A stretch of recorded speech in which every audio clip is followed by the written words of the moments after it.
All right, Google, you got one more shot at this, but can you actually pull it off?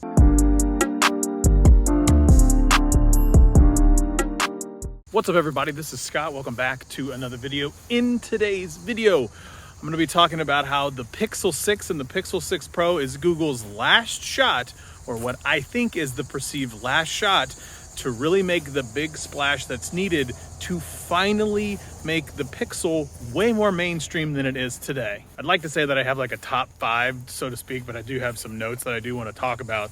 So I guess there's like 5 reasons why I think this is Google's really last shot as it comes to it, and exactly how they plan on going and pulling off that shot. So I guess in no particular order, these are some of the random thoughts that I have as it relates to the Pixel 6 and the Pixel 6 Pro. For the Pixel 6 and the Pixel 6 Pro, they have to make a splash as it relates to the cameras, and especially the video mode on the Pixel 6 and the Pixel 6 Pro. When the Pixel 1 or the OG Pixel first came out, it like revolutionized the entire way that we look at portrait photography, that sweet, crispy bokeh, creamy background you see in the background.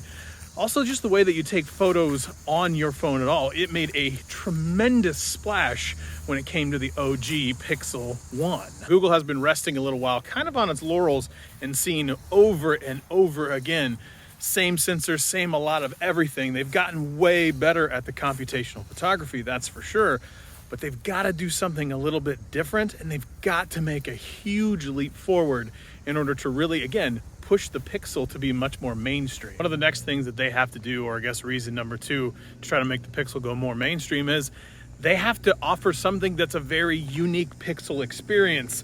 And boy, that Google Tensor chip is a really big deal. So maybe some sort of very specific Pixel feature drop or Pixel specific features on the 6 and the 6 Pro are going to truly set it apart again, make a much more personalized, very specific Pixel experience, kind of like what you see on Samsung and OnePlus and things like that.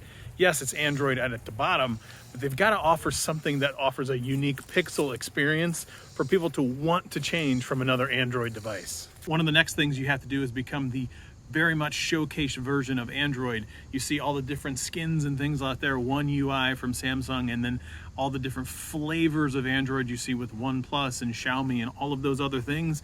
But if you really want to make sure that the Pixel stands apart, you've got to make the Pixel experience, like I was mentioning before, something that's going to entice coming over. Android 12 is nice, and I think Android 12 has the ability to maybe entice some of those iPhone users to come over, but you got to have a few other things, a couple that I mentioned that before, and then a couple that I'm getting ready to mention. Next reason is Google has notoriously been very specific on launch day, basically selling out in minutes when they only have 14 whole units for the entire world available. And honestly, they can't do that. There's a report out there talking about right now how they've asked these different factories to up their production by about 50%, but that doesn't mean going from 14 different units to 21 different units. We gotta be on great big grand scales here.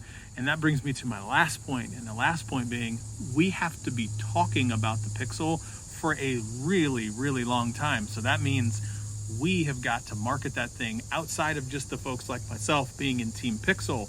We have to market these things, be front and center in stores, front and center in Best Buys, front and center in all these electronic stores, all over Twitter, Instagram ads. We have got to market. If you truly believe that the Pixel 6 and the Pixel 6 Pro can be the differentiator that I believe that it can be. In my opinion, without doing any of the things that I mentioned, it's going to make the Pixel 6 and the Pixel 6 Pro really, really hard to really grab hold from a mainstream perspective. And here's the reason why, quite honestly, is if you look at Samsung and OnePlus and Xiaomi, it's not a hardware problem. It's a lot of times people don't want to switch over from iOS or another Android skin because they're used to those types of situations.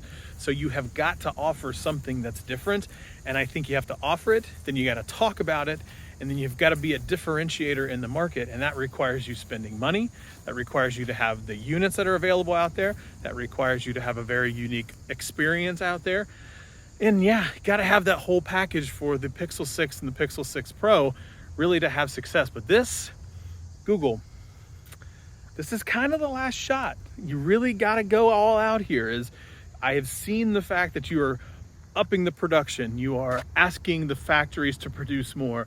You're marketing it different. I've seen more Twitter ads for the Pixel 5a than anything before. You've already told your investors that you're going to spend money from a marketing perspective. You have got to create the Pixel 6 and the Pixel 6 Pro that is absolutely, unequivocally a home run, not only from a hardware perspective, but also from a software perspective. We know that you got the software game in hand, but what are you gonna do as it relates to all of the hardware as well? So that's it, that's all I have. Thanks for watching this quick video. And as always, like, share, subscribe, thumbs up, leave a comment below. We'll see you next time.